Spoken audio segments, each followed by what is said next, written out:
The chamber had been designed to impress. That was the first thing Ambassador Yael Doran noticed when she walked into the Galactic Council's primary deliberation hall for the 47th time in 3 years. The architecture was intentional, soaring obsidian columns that caught light from 17 different spectral frequencies, each one chosen to trigger a specific neurological response in a specific species. The Vreth experienced something close to religious reverence when the upper columns illuminated.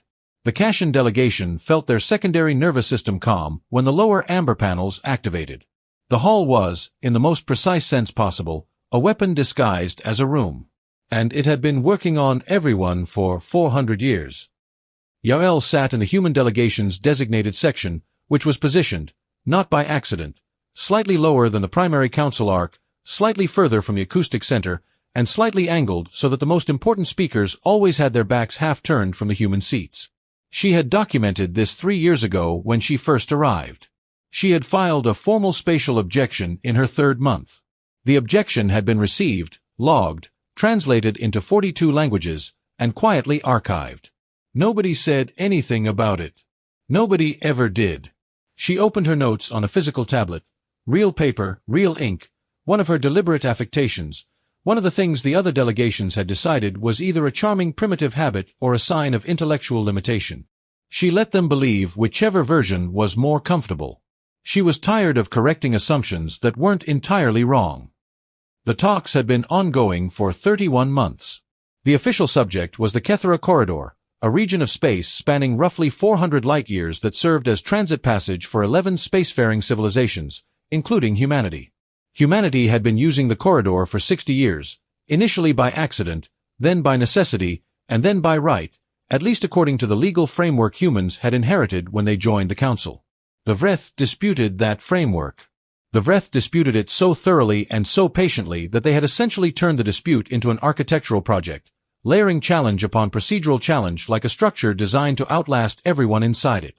The current session was supposed to address the latest proposal, a shared-use framework that would require all corridor-adjacent species to submit transit schedules for pre-approval by a joint committee that the Vreth happened to hold 4 of the 7 seats on. Yael had read the proposal twice. She understood exactly what it was. It was a slow door closing. Councillor Peth, the Vreth primary delegate, was speaking when Yael entered. Peth was tall in the way that Vreth were always tall. Not threatening, precisely, but engineered by evolution to occupy more visual space than was strictly necessary. The Vreth communicated status through physical presence, and Peth had spent decades perfecting the art of standing in a way that made everyone else feel like they were sitting down even when they weren't. His voice was warm and layered with what his species used as a persuasion tone, a subsonic harmonic that didn't quite register consciously but created a persistent sense that whoever was speaking was correct and reasonable and should be agreed with. Yael was mildly immune to it. She had been mildly immune to a lot of things since her 2nd year on the station. Some of it was deliberate conditioning, neural blocking techniques developed specifically for human negotiators after they figured out that 4 of the Council's most influential species used some form of bioelectric or harmonic persuasion in formal settings. Some of it was something else, something she had started to notice in herself and in the other 2 humans on the delegation. A flatness. Not depression, exactly. More like the particular kind of exhaustion that sets in when a person has been patient for so long that patience stops feeling like a virtue and starts feeling like an open wound. She wrote a single line in her notebook while Peth spoke. The line was, "Today is probably the day." She didn't underline it. She just looked at it for a moment, then closed the notebook. Peth finished his presentation of the proposal. The chamber moved through its customary responses. The Kashan delegation offered procedural support in their customary non-committal way. The Dalhari observer made a soft clicking sound that the translation systems rendered as "noted with interest," and the 2 smaller species in the outer ring said nothing because they almost never said anything, preferring to wait until the structural outcome was clear before attaching their names to it. This was considered sophisticated diplomacy. Yael had come to think of it as a very organized form of cowardice, though she kept that opinion to herself. Then the session chair, a rotational position currently held by a Kashan named Vorish who had been doing this job for longer than Yael had been alive, turned to the human section and asked, with a particular brand of polite disinterest that Kashans had elevated to an art form, whether the human delegation wished to offer its response. Yael stood. She picked up her paper notebook. She looked at the hall, the lights, the columns, The precisely engineered spatial arrangement that put her slightly below, slightly behind, slightly outside the center of everything that mattered. She looked at Peth, who was already arranging his expression into something that communicated patient tolerance, the expression he always wore when humans were about to speak. She said, clearly and without emphasis, that the human delegation was withdrawing from the current session of peace talks. The translation systems processed this in approximately 0.3 seconds. The chamber was quiet for considerably longer than that. She didn't say it dramatically. She didn't raise her voice or let any particular emotion into the words. She had practiced this, not as a performance but as a form of precision. When she decided, 3 weeks ago, that this was the only remaining option, she had spent a significant amount of time making sure that when she said it, it would land as a statement of fact rather than a display of feeling. Feelings could be managed. Facts had to be dealt with. Vorish, the session chair, made a sound that the translation system rendered as clarification requested. He was staring at her in that particular Kashan way, all 4 of his sensory clusters oriented simultaneously, which meant he was paying very close attention and also slightly alarmed.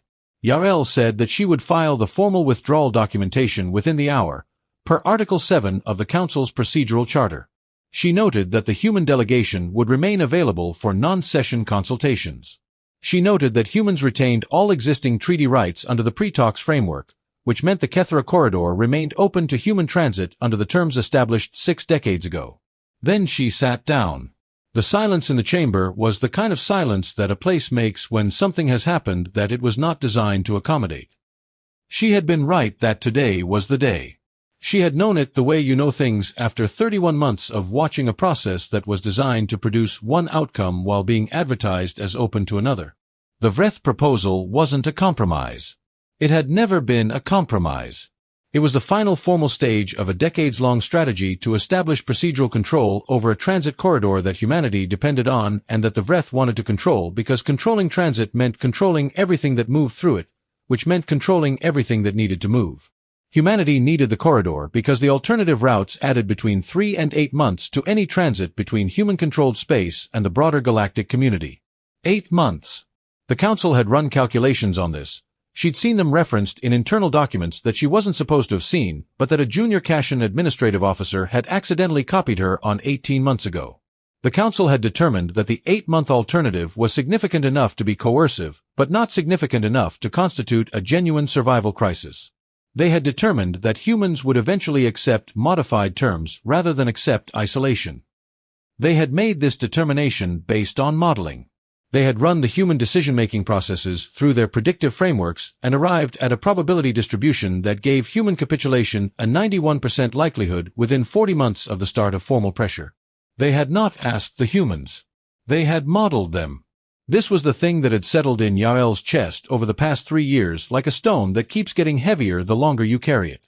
Not the strategy. Strategy was strategy. She could respect strategy even when she was the target of it. What had settled and hardened was the modeling. The assumption that they knew. The assumption that they had seen enough of humanity, had translated enough of its history and psychology and biology into their frameworks, that they could predict it accurately enough to build a long-term political strategy around those predictions. They were wrong. She knew they were wrong. She had known it for 2 years. And she had spent those 2 years in these chambers, in this slightly too low seat, in the slightly off-center acoustic zone, being patient, because she had believed that the process still had enough integrity to be worked through honestly. That belief had not survived the latest proposal. The latest proposal was the proof that they had decided. That it was finished. That what remained was just the formal administration of a conclusion they had already written. So she had decided too. The formal withdrawal documentation was filed at 14:07 station time. By 14:45, Yael had received 17 communication requests from various council representatives and allied delegation members. She responded to none of them. She sat in the small office attached to the human delegation's quarters and looked at a photograph she kept on her desk. Not a digital one, a physical photograph, printed on paper, showing the Ganymede research outpost where she had worked for 4 years before joining the diplomatic corps. A group of 12 people standing in front of a habitat module, wearing the kind of smiles that people wear when they have been very cold for a very long time and have just come inside. She thought about those 12 people. She thought about the 6 months they had spent in an outpost that lost primary heating 3 times in one winter, and how they had fixed it twice and improvised around it once, and how none of them had left, even when they could have. She had never really examined why she thought about that time so often during the negotiations. Now she understood. It was because those 6 months were the most honest thing she had experienced. Nobody was modeling anyone. Nobody had run probability distributions on whether the team would stay or leave. They had just stayed. Because they were there, and the work was there, and the cold was survivable if you kept moving. The communication requests kept coming. At 16:30, the first formal inquiry arrived from the Vreth delegation, not from Peth directly, but from a secondary representative, which told her something about how they were processing this. They were not panicking. They were still being procedural. The inquiry asked whether the human withdrawal was intended as a temporary recess pending new proposals, or whether it indicated a substantive change in the human delegation's negotiating position. She read it twice. Then she wrote back a single sentence, in formal council language. The human delegation's position has not changed. This was true. Their position, equal transit rights, no pre-approval framework, shared corridor management with proportional representation, had not changed in 31 months. It had been there, in every session, in every document they had submitted, patient and specific and entirely unambiguous. The position had not changed. What had changed was their willingness to stay in a room where their position was being managed rather than addressed. The response from the Vreth secondary representative came back within 20 minutes, which was fast for them. It noted that the human position as stated was incompatible with current council trajectory and asked whether humans had considered the implications of corridor access disruption on their supply lines. She looked at that message for a long time. She noticed, with a calm that surprised even her, that they had moved immediately to the threat. She had expected it eventually, but not this quickly. Quick meant something. Quick meant the model was already running, already recalculating, and the recalculation was producing something unexpected enough that they had skipped their usual procedural layering and gone straight to the leverage point. She wrote back, "We have."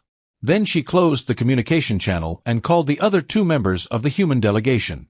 Soren Mack was a trade specialist, quiet, precise, the kind of person who read contracts the way other people read novels, not for the story but for the weight of specific words. He arrived in her office first, read the exchange with the Vreth representative without expression, and then said that this was going to get complicated quickly. Yael said she knew. He asked if she was sure. She said she was sure about the withdrawal. She was not sure about what happened next, and she wasn't going to pretend otherwise. The third member of their delegation was a woman named Priya Vasant, the youngest of the 3 by 11 years, who had come to the diplomatic corps from an engineering background and who still thought about most problems as systems rather than conversations. Priya looked at the exchange, looked at Yael, and said something that Yael had not said and had been careful not to think too directly. She said that the council was about to discover that their model was wrong. Yael didn't ask what she meant. She already knew. The next 72 hours were very quiet from the human delegation side and very loud from everyone else's. The council issued 3 formal statements about the value of continued dialogue. The Vreth delegation sent 2 more messages through secondary channels, both referencing supply line implications, both worded more urgently than the first. The Kashin session chair, Vorish, sent a personal communication that was the most direct thing Yael had ever received from a Kashin.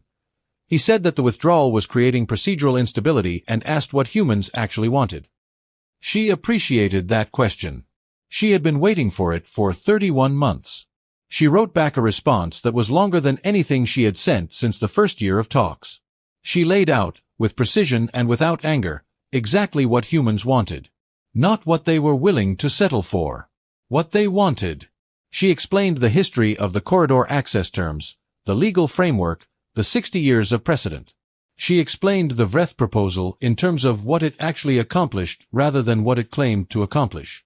She explained what the pre-approval committee would mean for human transit schedules in concrete terms, not abstract concerns, specific delays, specific economic consequences, specific impact on 17 supply routes that connected human space to medical resources, manufacturing inputs, and research materials that could not be sourced from human-controlled systems alone.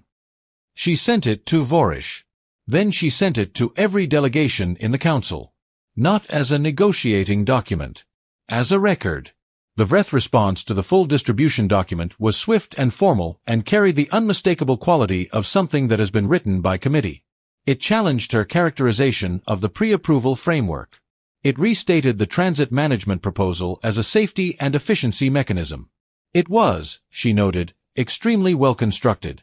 It would have been very effective in a session chamber where the translation systems softened certain words and the harmonic undertones were calibrating everyone's sense of reasonableness.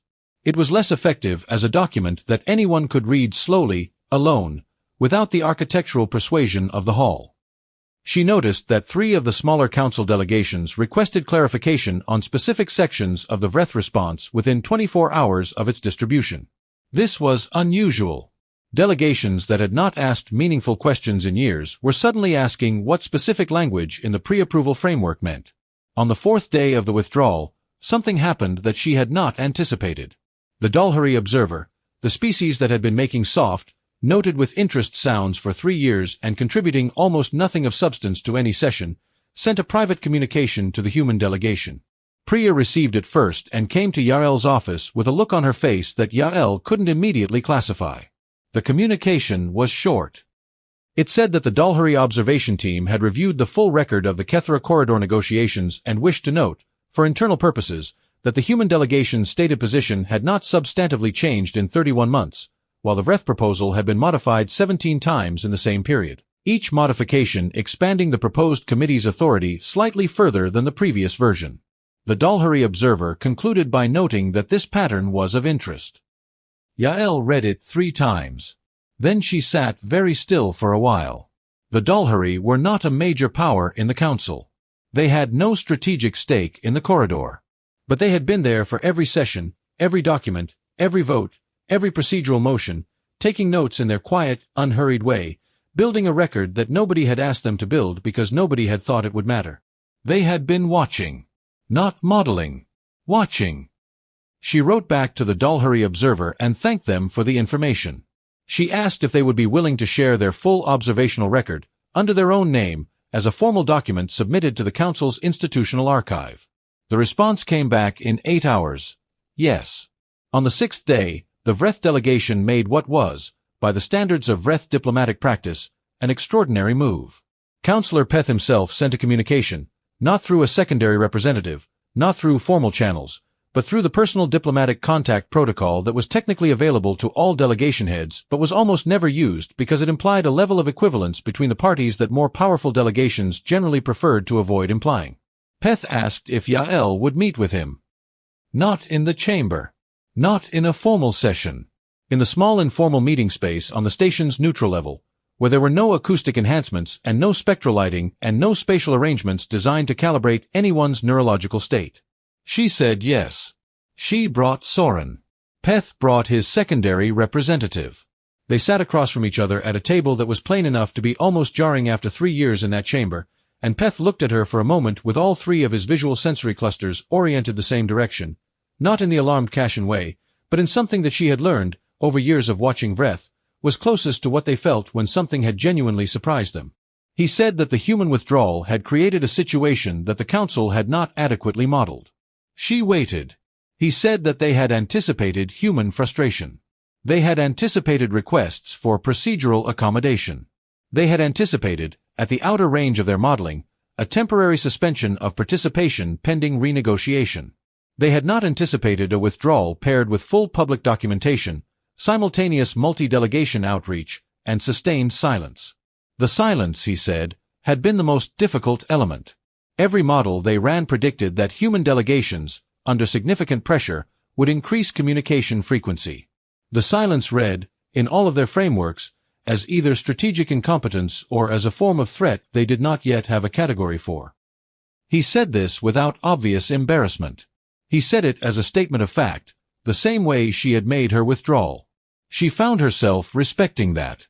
She said she understood their difficulty. She said the silence was not a threat. It was the absence of something, specifically, the absence of the need to fill space with reassurance. She said that when humans had said what they needed to say, completely and clearly, and were not heard, they tended to stop saying it. Not because they had given up, but because the conversation had moved somewhere beyond words. Peth asked where it had moved. She said it had moved to consequences. Not consequences they were threatening. Consequences that were already in motion. She explained that the 8-month alternative routes were not, as the Council's model seemed to assume, economically catastrophic to humans on a survival level. They were painful. They were disruptive. They required adaptation and sacrifice and a reorientation of significant portions of human economic planning. But humans had run the actual numbers, not modeled probabilities, actual operational numbers, and the determination was that they could sustain the alternative routes for a considerable period. Not comfortably, not without cost, but sustainably. She paused to let that land. Then she said something she had been saving for a specific moment. She said that this was not because humans were unconcerned with cost. It was because they had a different relationship with cost than the models accounted for. She said that human decision-making was not primarily organized around minimizing harm. It was organized around something harder to quantify, which was integrity of position under pressure. She said that humans could absorb significant damage to material conditions if they believed the damage was in service of something that would not bend. She said this wasn't ideology. It was a behavioral pattern with deep roots, observable across their entire recorded history. Peth was quiet for a long time after that. His secondary representative made a note. Then Peth said something she had not expected. He said that their modeling had classified human historical sacrifice behaviors as anomalous edge cases, statistically present but not predictive of contemporary decision-making in institutional contexts. He said that this classification had been, he now believed, incorrect. She said, quietly, that yes, it had been. They talked for another hour. Not about the proposal, not yet. About the assumptions. About what the Council's frameworks understood about humanity and what they didn't. She was direct without being combative. She answered his questions honestly, including the ones that required her to describe things about human psychology that were not flattering, the stubbornness that sometimes shaded into inflexibility, the attachment to principle that sometimes cost more than the principle was worth, the difficulty with accepting gradual repositioning that felt like loss even when it was objectively reasonable compromise. She told him those things because they were true, and because a model that didn't include them would be wrong in different ways, and she was tired of being misunderstood even in directions that seemed favorable. By the end of the conversation, nothing had been formally resolved. The withdrawal was still in effect. The corridor framework was still contested. But something had changed in the room, something structural, and she thought Peth felt it too. She walked back to the human delegation quarters alone. Soren had gone ahead. The station corridor was quiet at this hour. The biological time rhythms of the various species on board meant that there were always different quiet hours, different populated hours, a constant low-level hum of activity that never quite stopped but changed character throughout the cycle. She had grown accustomed to it. She had grown accustomed to a lot of things she had not expected to grow accustomed to. She thought about the Ganymede photograph on her desk, the 12 people outside the habitat module, the 3 heating failures, the winter that had lasted a week longer than projected.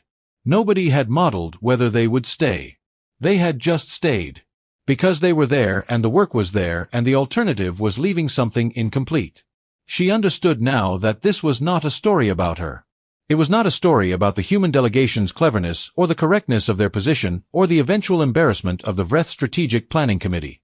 It was a story about something much smaller and much more consequential, the gap between a model and a person, the space between a probability distribution and the specific weight of a decision made by someone who has decided.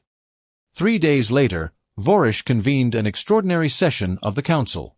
Not a formal negotiation session, an institutional review, triggered by the Dalhuri Observer submission of their full 31-month record, which had entered the public archive with the quiet efficiency of something that had been carefully compiled for a long time and had simply been waiting for the right moment to be placed where everyone could read it.